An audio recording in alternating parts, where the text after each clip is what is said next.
देखिए, दरवाजा जो होता है वो खुलने के लिए होता है, बंद होता है और खुलता है। जो परमानेंट बंद हो जाए उसको दीवार कहते हैं। रोज हत्या हो रहा था, अपहरण होता, डकैती हो रहा था, लूट की घटनाएं हो रही थी, वसूली हो रहा था विभागों के अंदर में, ट्रांसफर, पोस्टिंग, और मुख्यमंत्री बेचारे बनकर करके रह गए थे, मूक दर्शक, उनका कुछ चलता नहीं था। जहां है इससे बिहार का भला नहीं हो रहा है, इसलिए बिहार के भलाई के लिए नीतीश कुमार इस्तीफा दिए। और तो राजनीति में परिस्थितियां बदलती रहती है, उस बात को छोड़िए, छोड़ो कल की बातें, कल की बात पुरानी, और नए दौर में हम मिलकर लिखेंगे फिर एक बिहार के लिए नई कहानी। गालियां देते थे, कौन कौन से शब्द नवाजते थे, ये सबको पता है। तो इसलिए अब मुख्यमंत्री कभी जो है से मुझे नहीं लगता है कि अब उनके साथ जाएंगे। ये अंतिम निर्णय उनका जो है से है कि एनडीए के साथ रहना, और पूरे देश में जो है से हम मोदी जी की लहर चल रही है, हवा।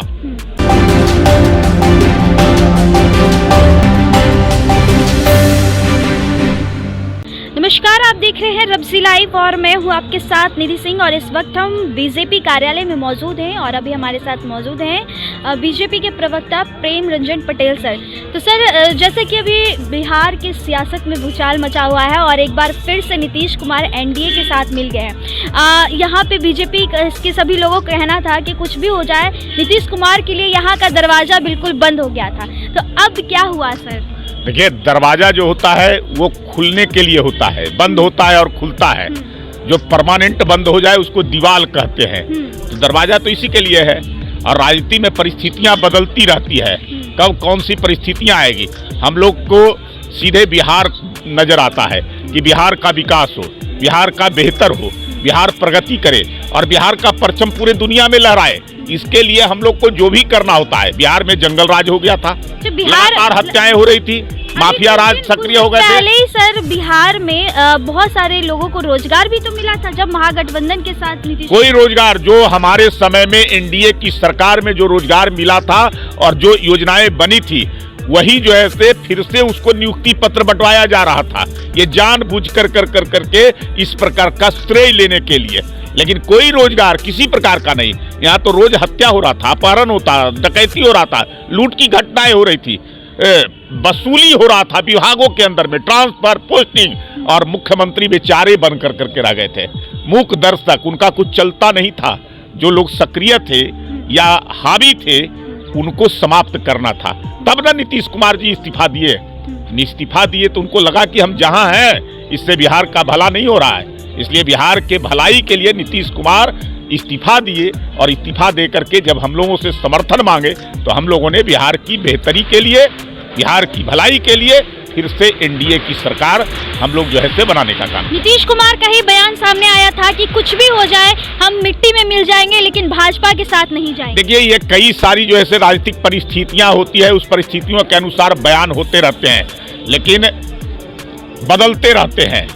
और वो बदलाव जो है से हम लोग भी बोले, आरजेडी क्या क्या बातें नहीं बोला था नीतीश कुमार जी के बारे में। यही तेजस्वी यादव मुख्यमंत्री पर कौन कौन से आरोप और कौन कौन से आक्षेप विधानसभा में लगे थे। इतने आग बबला तो मुख्यमंत्री को कभी नहीं देखे थे। जो यही राबड़ी देवी, लालू यादव, उनके बेटा बेटी क्या क्या नहीं बोलता रहा है। फिर जो है से उसके साथ तो राजनीति में परिस्थितियां बदलती रहती है, उस बात को छोड़िए, छोड़ो कल की बातें, कल की बात पुरानी, और नए दौर में हम मिलकर लिखेंगे फिर एक बिहार के लिए नई कहानी। अच्छा सर, एक सवाल और है हमारा, जाते जाते हम जानना चाहेंगे कि क्या नीतीश कुमार जिस तरह से भाजपा में आते हैं फिर महागठबंधन में चले जाते हैं, एक बार कहीं ना कहीं जनता इस बात को समझ चुकी है और जनता जानती है कि नीतीश कुमार बार बार जाते आते हैं, कहीं एक बार फिर उनको ये अब मुझे लगता है कि वो गलतियां दोबारा नहीं होगी। उनको समझ में आ गया इस गलती का नतीजा कि बिहार में क्या हुआ और उनके साथ क्या हुआ, उन कौन कौन सी परिस्थितियां जो है से हुई, किस प्रकार से।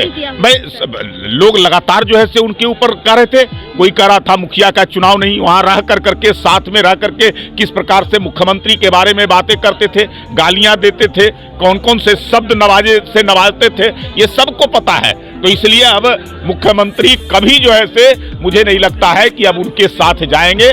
अब जितना जो भी निर्णय लेना था वो निर्णय ले लिए है। अब ये अंतिम निर्णय उनका जो है से है कि एनडीए के साथ रहना, और पूरे देश में जो है से हम मोदी जी की लहर चल रही है, हवा। और उसमें नीतीश कुमार जी को भी ये लग गया है कि देश के लिए ये आवश्यक है कि मोदी जी को प्रधानमंत्री बनाना, और मोदी जी को प्रधानमंत्री बनाना है तो 40 लोकसभा सीटें बिहार से जो ऐसे मोदी जी के झोली में डालना। पिछली बार नीतीश कुमार साथ थे तो 39 सीटें हम लोग जीते। हम लोगों का तो लक्ष्य वही है कि 40 की 40 लोकसभा सीटें बिहार से मोदी जी के पक्ष में दे, जिससे बिहार का ज्यादा से ज्यादा काम हो सके, प्रगति हो सके, बिहार की भलाई अधिक हो सके। इसके लिए नीतीश कुमार जी के भी ये विचार मन में आ गया है, इसलिए तो साथ आए हैं वहां से छोड़ करके। तो जिस तरह से नीतीश कुमार एक बार फिर से बीजेपी में एनडीए के साथ आ चुके हैं, तो ऐसे ही तमाम और अच्छी खबरें के साथ बने रहे हमारे चैनल के साथ। बहुत बहुत धन्यवाद।